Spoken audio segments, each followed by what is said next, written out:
저희 회사의 창업 이념, 창업을 할 때 가장 기본적으로 제가 생각했던 부분이 첫째는 생존이라는 겁니다. 생존. 기업은 절대로 망하면은 안 됩니다. 반드시 살아 있어야 되는 거예요. 왜냐하면은 제가 한번 망해봤더니 이 망하는 것 자체가 범죄 이상의 어떤 피해가 발생을 하는 거예요. 그리고 경영자도 실패를 하게 되면은 사실은 범죄자 취급을 받습니다.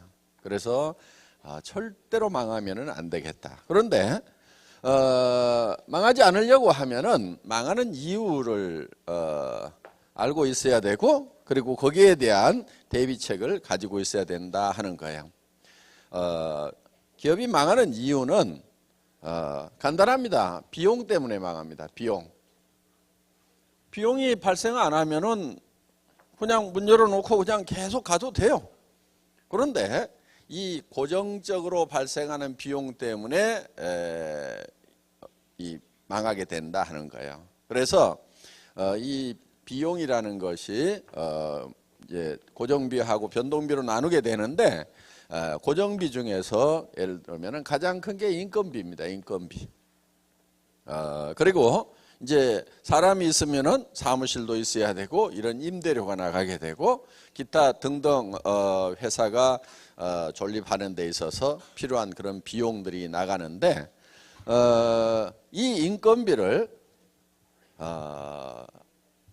줄일 수 있는 범위 내에서는 완벽하게 줄여야 되겠다. 그러면은 완벽하게 줄이는 것은 어디까지 줄이는 거냐면은 제로화 시키는 거예요. 제로화. 그렇죠? 제로가 돼 버렸어. 그러면은 더 이상 줄일 수가 없어요. 그게 이제 절대치가 되겠죠. 그래서 비용이 발생하는 가장 큰 요인인 사람을 줄이는데 제로 상태까지, 그러니까 무인 상태까지 줄이겠다 하는 거예요. 그래서 저희 회사에 지향하는 그 경영 방침 중에 하나가 무인 회사를 만들겠다 하는 것이 목표입니다. 그렇게 하려고 하면은 이제 전산화를 해야 된다 하는 거예요. 전산화를 통해서 컴퓨터가 대신 일을 할 수 있도록 함으로 말미암아서 인원을 극소화해야 되겠다 하는 거예요. 왜냐하면 성장에 따라서 거기에 이런 인력을 확충을 하고 거기에 맞춰서 비용이 성장하는 데 따라서 점점 증가를 하게 되는 겁니다. 그런데 이 매출은 어느 상황에서 급격히 감소를 하는 그런 사태가 생길 수도 있는데, 인력을 급격하게 그만큼 줄이기가 힘이 드는 거예요. 그러다 보니까 이제 그 인력에 들어가는 비용을 감당을 못해서 기업이 도산을 해버리는 경우가 있다 하는 거예요. 그래서 저희 회사는 절대 망하지 않는 회사를 만들어야 되겠다.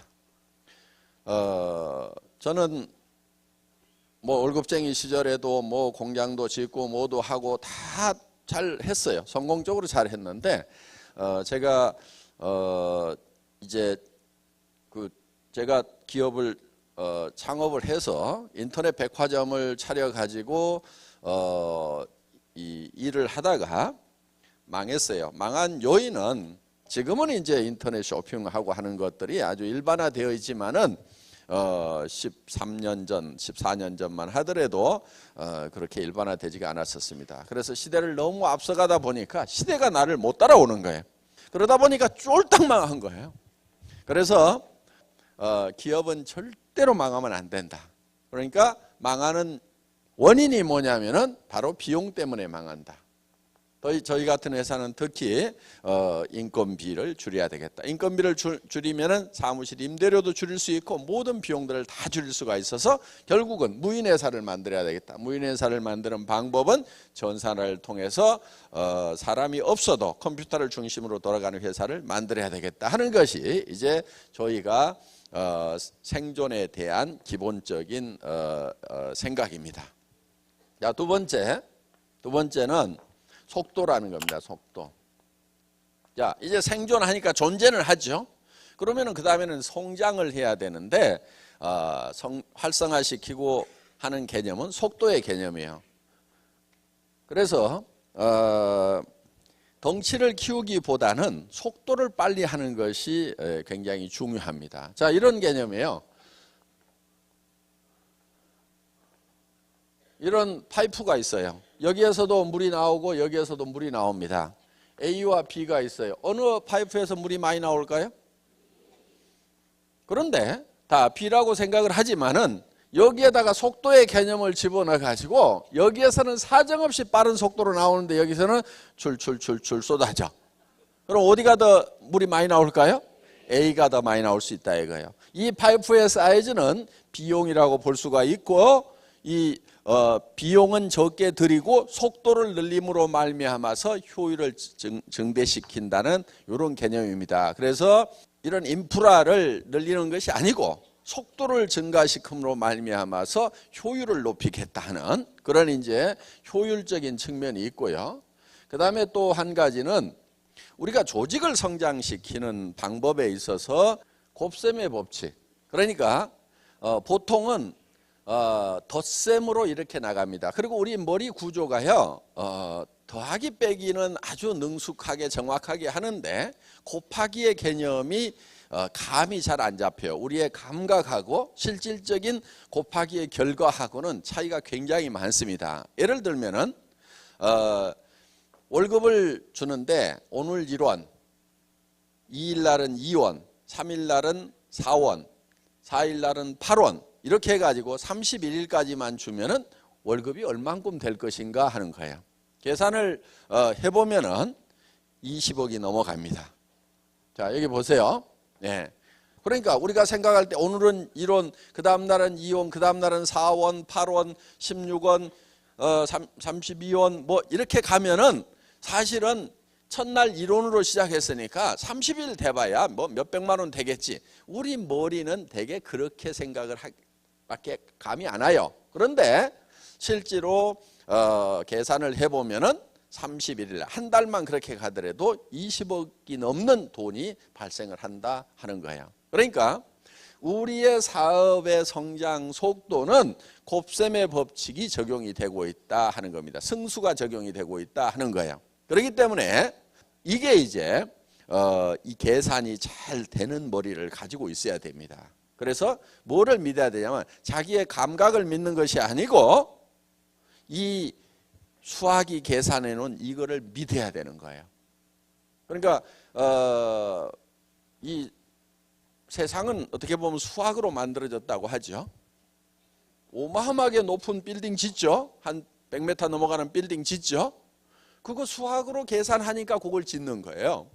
보통 사람들 생각할 때는 그런데 그 밑에 이런 빔을 보면은 이게 이 빔이 과연 이 100m가 넘는 300m가 넘는 100층이나 되는 이 건물을 버틸 것인가?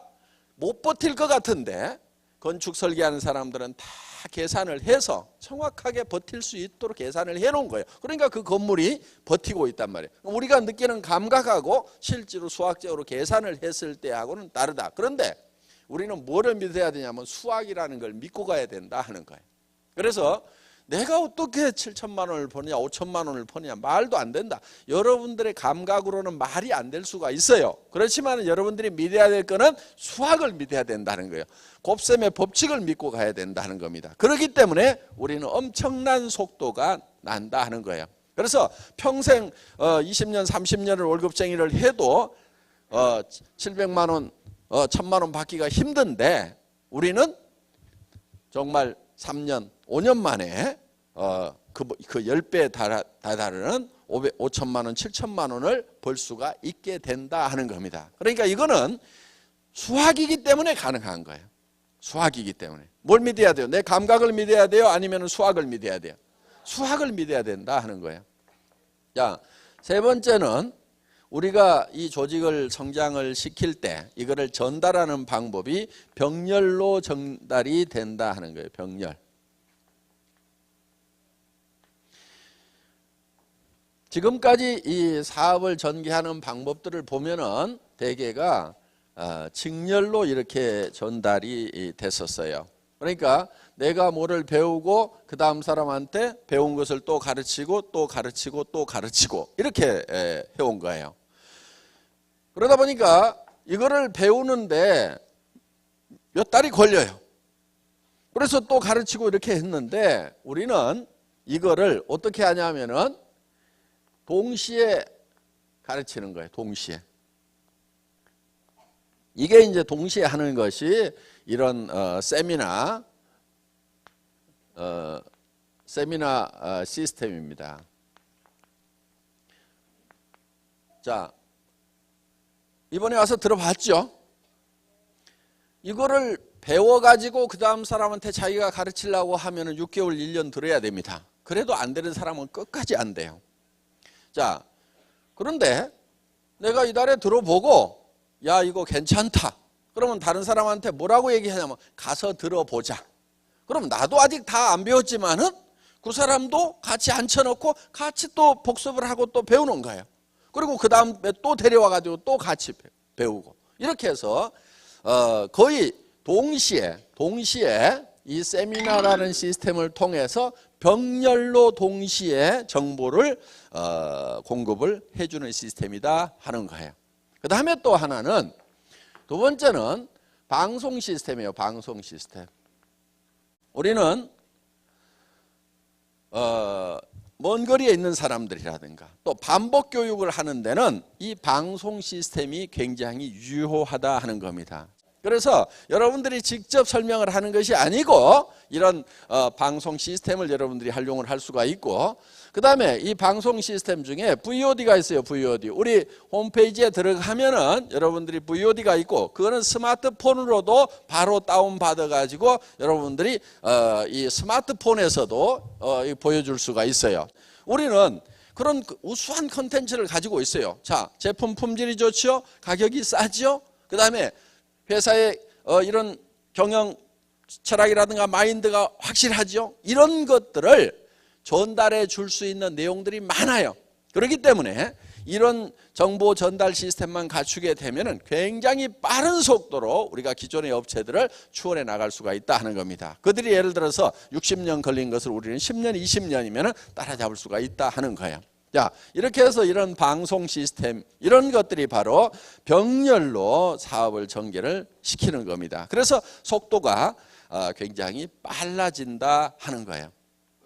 자, 망하지 않도록 만들었고 그 다음에 성장할 수 있도록 만들었고 그 다음에는 그 같이 창출된 것을 나누어야 되는 거예요. 그게 이제 세 번째 균형이라는 겁니다. 균형. 자, 창출된 가치를 잘 나눠야 돼요. 균형 잡히게 나눠야 돼요. 왜 균형 잡히게 나눠야 되냐면은 우리가 가지고 있는 재화라는 것이 항상 유한하기 때문에 한정되어 있기 때문에 유한한 재화를 가장 효율적으로 나누는 것은 균형 잡히게 나눠야 된다 하는 거예요. 이런 개념이에요. 나무통 이론인데 예를 들어서 이런 옛날 나무통 있죠. 이렇게 판자를 가지고 이렇게 만들어 놓은 나무통이 있어요. 그러면은 이 나무통에다가 물을 가장 많이 담는 방법은 이 나무의 높이를 똑같이 해줘야만이 가장 물을 많이 담을 수 있어요. 어느 한 판자 하나를 이렇게 높이고 이 판자를 이렇게 낮추면은 이 높은 걸로 물이 담기는 것이 아니고 어디에 담겨요? 제일 낮은 수준으로 이 수준밖에 물이 안 담기게 된다 하는 거예요. 그러면은 자, 그 불균형이 생기게 되면은 누군가는 손해를 봤다고 생각하고 떠나버리게 된다 하는 거예요. 자, 그러니까 우리 주변에 우리가 있으면은 우리 주변을 우리를 구성하고 있는 이 구성 요소들이 있어요. 그걸 이제 기업에서는 되게 고객이라는 표현을 쓰는데 내부 고객이 있고 외부 고객이 있어요. 그러면은 자, 애텀이라는 회사가 있으면은 우리의 고객 중에 우리 사업하시는 분들이 외부 고객이죠. 사업자들이. 그렇죠? 그럼 여기는 뭘로 나눠줘요? 수당이라는 걸로 잘 나눠줘야 된다 하는 거예요. 이 수당도 나눠줄 때 어떻게 나눠줄 거냐 하는 거예요. 어떻게 나눠줄 거냐? 자, 어떤 회사는 이 수당을 일부 사람에게 사정없이 많이 이렇게 줘버리는 경우가 있어요. 수당이 받는 분포를 보면은. 그래서 스타 플레이어를 만들어 가지고 예를 들면은 1년에 막 100억도 수당을 받아. 한국에도 그렇게 받는 사람이 있어요, 지금. 한 100억 받아. 그런데 회사는 대한민국에서는 35%만 주도록 법 규정이 있어요. 그러면 같은 35%를 가지고 엄청나게 받는 사람이 있다고 하면은 회사가 겉으로 내세워 가지고 띄우기는 좋아요. 우리 회사에 한 달에 10억씩 받는 사람이 있다. 이렇게 띄우기는 좋은데, 그런데 그 10억을 준 거를 어디서 갖다 준 거냐면은 이 사람들을 쫄쫄 굶기면서 여기다 갖다 줬단 말이에요. 그래서 우리 회사는 그렇게 안 줘요. 이만큼만 줘요. 이만큼만. 그 대신에 어디를 많이 주자? 여기를 많이 주는 거예요. 여기를 이렇게. 그래서 우리 회사의 이 수당을 받는 것을 보면은 예를 들면은 2억 이상 받는 사람도 제법 있고 1억 이상 받는 사람도 그보다는 더 많이 있고, 그 다음에 5천만 원 이상 받는 사람 더 많이 있고, 그 다음에 이렇게 연봉 뭐 2천, 3천 되는 사람들, 이 분포가 이렇게 돼 있다 이거예요. 그런데 다른 회사들을 보면은 이거를 다 끌어가지고 누구한테 줘버리냐면 이렇게 준단 말이에요. 스타 플레이한테 사정없이 몰빵으로 줘버리고 그 사람을 쫙 띄워가지고 그냥 자기도 그렇게 보는 줄 알고 다 몰려들도록 이렇게 해놨어요. 그래서 애터미에서는 야, 이 슈퍼스타들 당신들 능력 있고 하지만은 5천만 원만 벌어도 돼. 나머지는 요리 좀 내려줘. 그래서 좀 능력 없는 사람들도 좀 먹고 살게 해주자. 그래서 끌어내린 거예요. 그러니까 나는 5천, 7천, 1억 가지고는 만족을 못한다. 그럼 애터미 사업을 하시면 안 돼요. 애터미에서는 그 이상 안 주게 돼 있어요. 그러니까 그렇게 주는 회사를 찾아가세요. 분명히 안 나온다고 그랬어요. 왜 안 주냐고 나중에 얘기하지 마세요. 예, 미리 말씀드립니다. 그렇게 줄 수 있는 회사로 가시라 하는 거예요. 저희 회사는 5천만 원만 벌어도 한 달에 5억 버는 사람이나 한 달에 5천만 원 버는 사람이나 삶이 제가 봤을 때는 비슷해. 그래서 5천만 원 받는 사람이나 5억 받는 사람이나 삶의 질에 있어서는 비슷하다. 그래서 재화라는 것은 한없이 많다고 그래서 효용이 한없이 올라가는 게 아니에요. 이 한계 효용의 법칙에 의해 가지고 많아지면 효용이 떨어져요. 그러니까 이렇게 많아지면은 효용이 떨어지니까 이걸 효용 있는 쪽으로 낮추자 하는 거예요. 그래서 균형을 잡아주자. 이 먹는 것도 마찬가지예요. 한없이 많이 먹으면은 나중에는 이 욕망이 더 이상 효과가 없어지는 거예요. 이미 배가 불러버린 사람에게 더 먹으라고 그러면 나중에는 고통이 될 수가 있어요.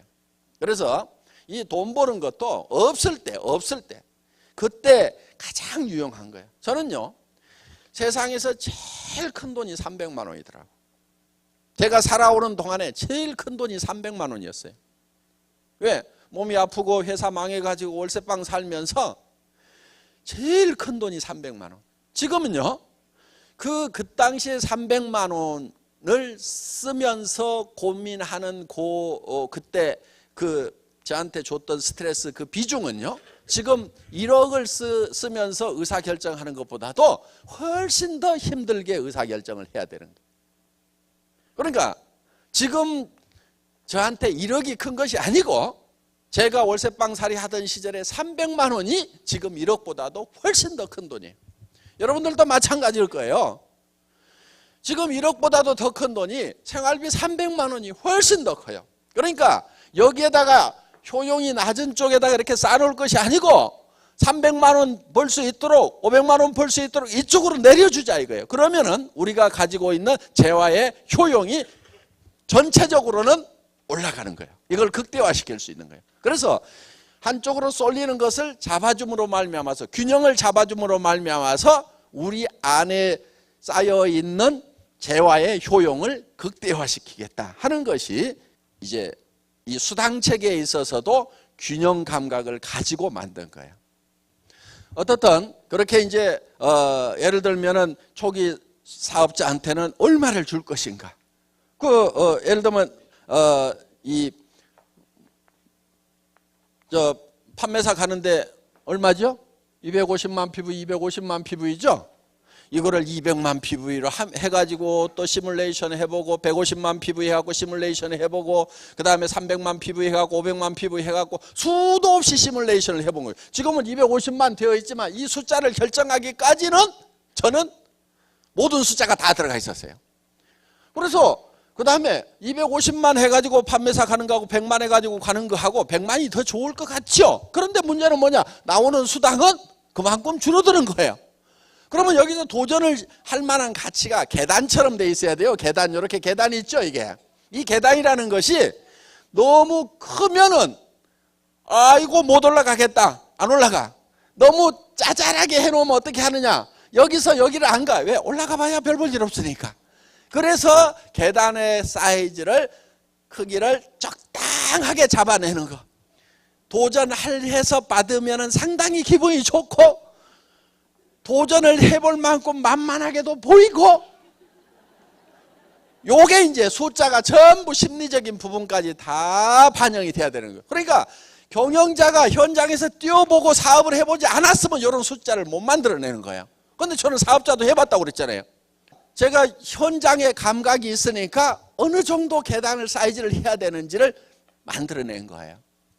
어떻든 이런 걸 가지고 이렇게 이제 밸런스를 잡아놓은 거예요. 이게 전부 다 균형을 잡은 거예요. 그래서 사업자들은 수당 면에서 이 균형을 잡는데 위에하고 중간하고 밑에하고를 어떻게 해놓을 거냐. 그런데 밑에다가 너무 많이 주다가 위에가 적어버리면은 안 해버려. 그렇죠? 그 다음에 밑에를 조금 주고 위에를 너무 많이 주면은 밑에서 힘들어서 나자빠져. 그러면 위에 올라갈 수가 없어. 그래서 이제 이걸 적당하게 이걸 균형을 잡는 그 작업이 있었다 하는 겁니다. 그 다음에 사업자 옆에 소비자가 있어요. 소비자. 이 소비자한테도 적당하게 돌려줘야 되는 거예요. 예를 들면은 사정없이 더 싸게 했어. 그랬더니 수당 줄 돈이 없어. 그럼 돼요, 안 돼요? 안 되죠. 그러면 안 되는 거예요.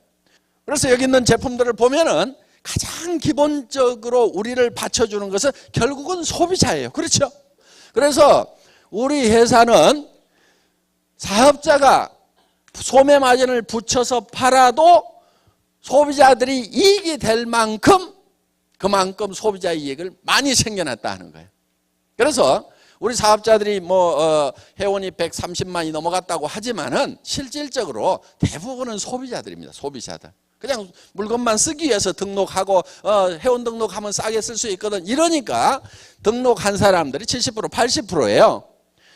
그래서 소비자의 이익도 우리는 적당하게 잘 챙겨놨다. 여기에도 나눠준다 이거예요. 분배를 해주고 있다 이거예요. 자, 사업자한테도 수당이라는 거. 이건 35% 나눠주게 돼 있어요.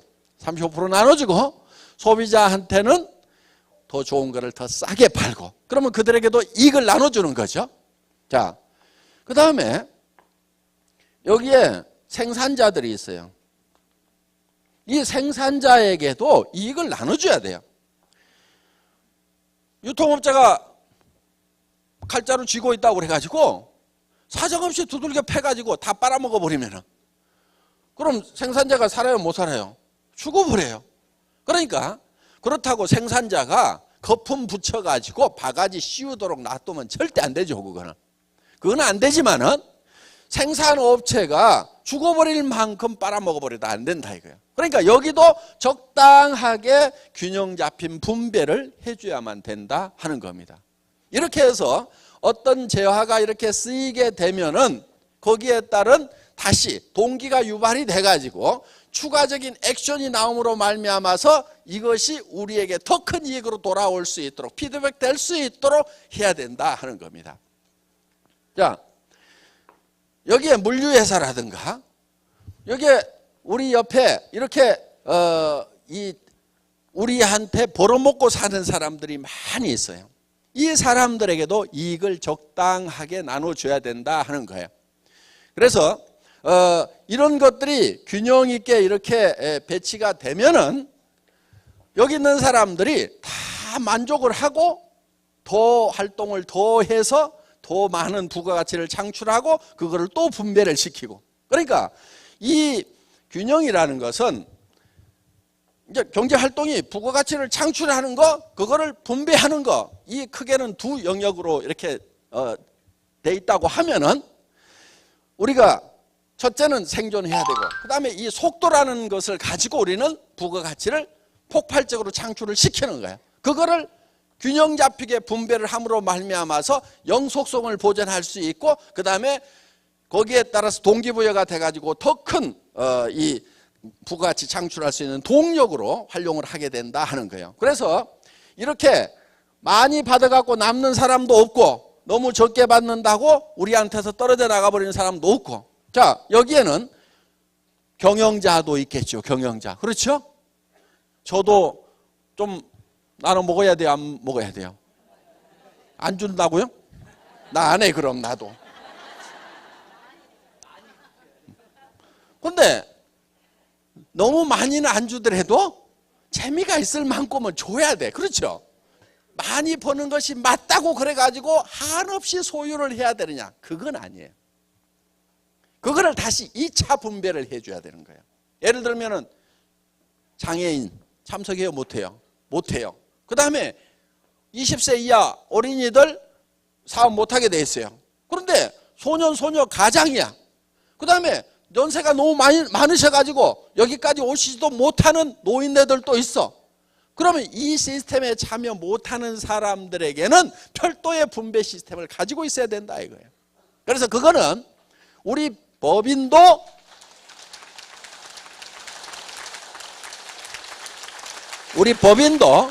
그 시스템에 참여를 할 거고, 저도 개인적으로 보는 것이죠. 그러면 거기에 대해서 또 다시 제2차적인 분배를 할 수 있는 시스템을 갖춰야 된다 이거예요. 그래서 일정한 금액 이상이 되는 부분에 대해서는 그거는 흘러 넘쳐 가지고 다른 쪽에 또 분배가 2차적인 분배가 돼야 된다. 그래서 제일 좋은 분배는 이 우리 애텀이라는 회사의 기업 시스템 안에 들어와 가지고 활동을 하면서 역할을 하면서 여기에서 자기 몫을 분배받아가는 것이 제일 좋아요. 좋고, 그 다음에 할 수 없이 커졌어. 그러면 거기에 대해서는 2차적인 분배를 해서 주변에 또 안전장치를 마련해 놔야 된다. 애터미 사업하는 사람만 무지무지하게 부자고 못하는 사람들은 쫄쫄 굶고 있고 맨날 다 거지돼 있으면 그 살기 좋겠어요? 그래서 그 사람들에게도 뭔가 사회적으로 돌아가는, 이렇게 해서 분배가 잘 되면은 효율이 극대화되는 거예요. 그러면은 이게 전체가 계속해서 발전을 하는 거예요. 근데 이게 언밸런스가 져가지고 어느 놈이 너무 많이 빨아먹어 버린다. 예를 들면 사업자 중에서 사업자가 사정없이 세가지고 많이 빨아가 버리는 경우도 있어요. 가부와 와가지고 어떤 식으로 빨아가냐면은 사업자 협의회가 회사에 납품 공급권을 가져. 그거 안 주면 우리 다른 회사로 가겠다. 그러면 경영자가 그걸 주라고 그래. 그러면 수당은 35% 이상 못 주니까 납품하면서 거기서 기업을 하나 차려가지고 여기 통과시키면서 이렇게 해가지고 사업자들이 이익을 남겨먹는 이런 수법들, 내 알아. 어떤 회사가 했는지 안단 말이에요. 이런 거 못하게 하는 거예요. 그러니까 우리 회사는 예를 들면은 그런 거를 요 회장도 할 수가 있어요. 그렇죠? 납품하면서 중간에다 회사 하나 넣어가지고 여기다 이익 떨어뜨리고 이런 거 할 수도 있단 말이에요. 이런 거를 하면은 절대로 안 되는 거예요. 이거를 못하게 하는 거예요.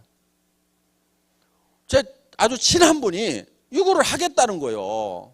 아니 나 혼자 먹겠다는 거냐, 너한테도 좀 나눠줄 테니까 회사 하나 차려가지고 중간에 거쳐가지고 내가 납품을 해주겠다 이거야.